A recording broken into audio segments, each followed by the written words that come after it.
ইনশাআল্লাহ এমন একটা বাক্য যেটা বলতে হয়, না বললে মুসিবতে পড়তে হয়। ছোটকালে একটা গল্প পড়েছিলাম, আধা মিনিটে বলে ফেলি। এক ব্যক্তি বাজারে যাচ্ছে গাদা কিনবে, প্রতিমধ্যে তার বন্ধুর সঙ্গে দেখা হয়েছে। বন্ধু ডেকে বলে, কোথায় যাও? তো গাদা কিনতে যাই। ভালো কথা, ইনশাআল্লাহ বললে ক্ষতি কি?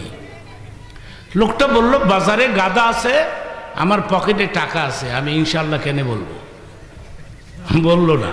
না বলে তো রেজাল্ট কি হলো? বাজারে ঢুকার সঙ্গে সঙ্গে পকেট মার টাকা নিচে গাদা আর কিনতে পারলো না। শূন্য হাতে বাড়ির দিকে যাত্রা করেছে। প্রতিমধ্যে ওই বন্ধুর সঙ্গে আবার দেখা হলো। তো বন্ধু জিজ্ঞেস করে, কি হয় গাদা কই? ইনশাআল্লাহ টাকা চুরি হয়ে গেছে। আচ্ছা আপনারা বলেন, এখন কি আর ইনশাআল্লাহ বললে কোনো কাজ হবে? আপনাকে সময় মতো বলতে হবে।